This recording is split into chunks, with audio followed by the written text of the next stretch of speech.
Sawadika. Kembali lagi di channel ini. Oke, jadi di video kali ini gue bakal membahas rumah-rumah aneh yang ada di Indonesia di segmen bahas tempat. Tanpa banyak lama-lama lagi, langsung aja kita mulai ke ceritanya. I get lost inside my thoughts, and when I start to think, oh, the Tahoe closest starts to end up on the bridge. 1. Rumah Darmo di Surabaya. Kalian yang pencinta cerita mistis pasti udah familiar dengan cerita rumah ini. Nah bro, rumah ini memang sebuah urban legend di Surabaya, yang pastinya orang Surabaya pasti sudah familiar dengan cerita rumah ini. Nah ternyata bro, rumah ini memiliki cerita kisah-kisah mistis yang sangat menyeramkan. Rumah yang sudah terlihat tidak terawat ini terkenal dengan kisah mistis yang menyeramkan dan memiliki banyak cerita yang menyeramkan. Dari sekian banyaknya cerita bro, ada satu cerita yang terkenal di masyarakat, yaitu cerita tentang pesugihan yang dilakukan oleh penghuni rumah itu. Nah, kalian tahu nggak bro? Konon, rumah mewah yang sangat luas ini dihuni oleh satu keluarga. Keluarga itu diduga melakukan pesugihan untuk mencapai tujuannya. Suatu ketika, seluruh anggota itu meninggal, yang penyebabnya kematian mereka terasa ganjil. Jadi bro, suatu hari keluarga tersebut berhenti melakukan tumbal berupa nyawa manusia dan menggantinya dengan nyawa binatang.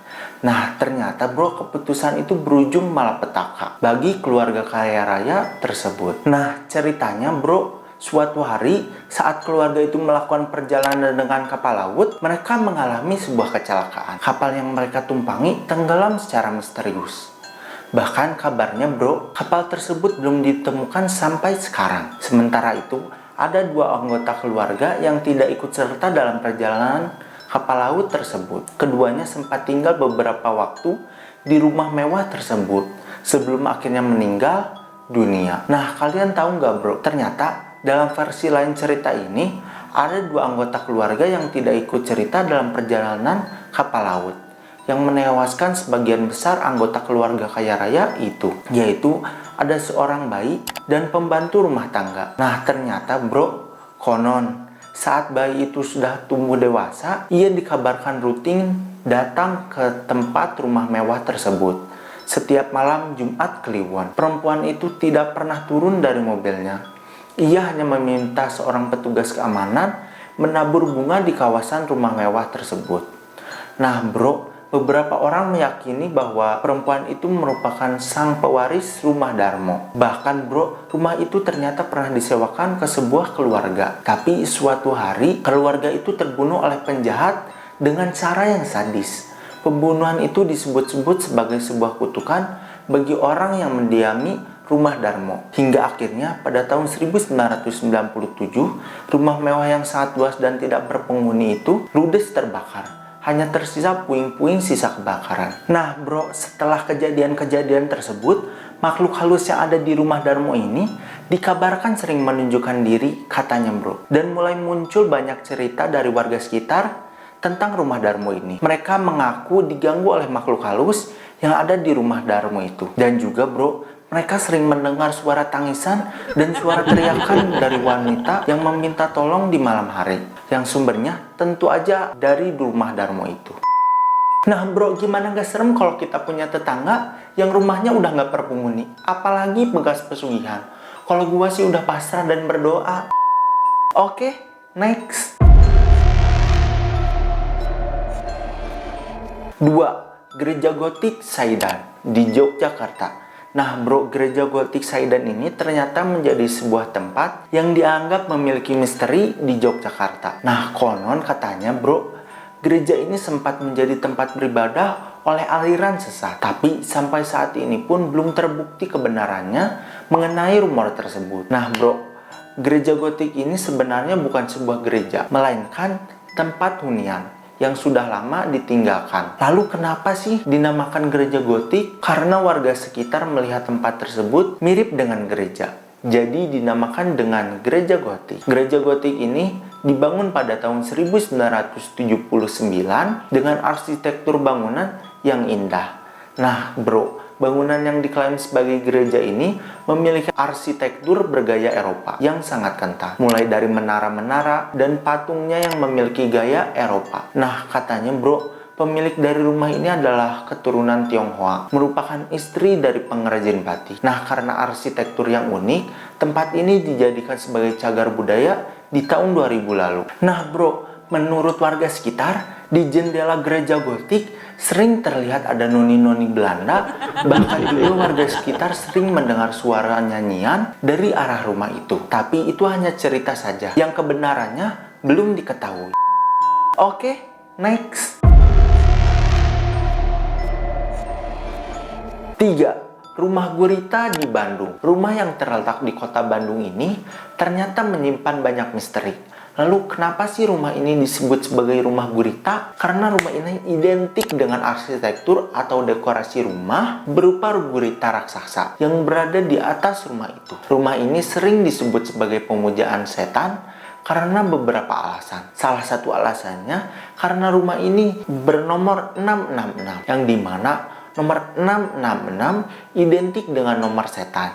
Jadi berkembanglah bro cerita pemujaan setan di rumah ini yang beraliran satanisme. Nah, ada juga bro rumor mengenai sekte seks bebas di rumah itu. Rumor ini mengatakan bahwa pengikut aliran ini harus melakukan hubungan seks di depan jemaat lain. Namun ternyata bro, cerita ini hanya desas-desus buatan saja yang kebenarannya belum terbukti.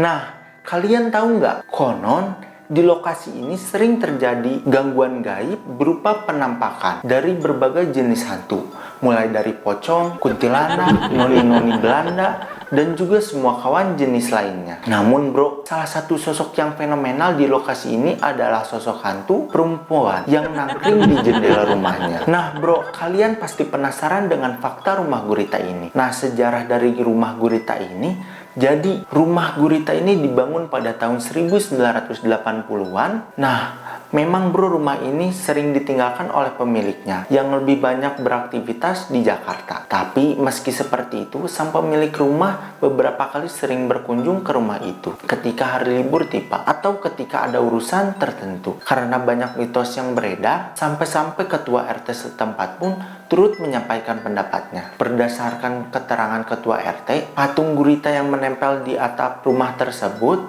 hanyalah sebuah dekorasi. Ketua RT juga menjelaskan patung gurita itu sebenarnya adalah tendon air yang digunakan sebagai wadah untuk menampung air. Nah bro, mengenai mitos selanjutnya yang menganggap rumah ini sebagai tempat ritual sekte sesat, kenyataan itu hanya rumor belaka yang tidak mendasar. Sebab bro, sejauh ini gak ada saksi mata yang melihat secara langsung ritual sekte sesat tersebut. Nah, setelah gua ngejelasin kebenaran mengenai misteri rumah gurita ini, gimana menurut kalian? Komen di kolom komentar di bawah. Nah, gimana gak serem bro kalau punya tetangga yang rumahnya ada patung gurita? Kalau gua sih udah pindah rumah bro. Oke, next. 4. Rumah kentang di Bandung.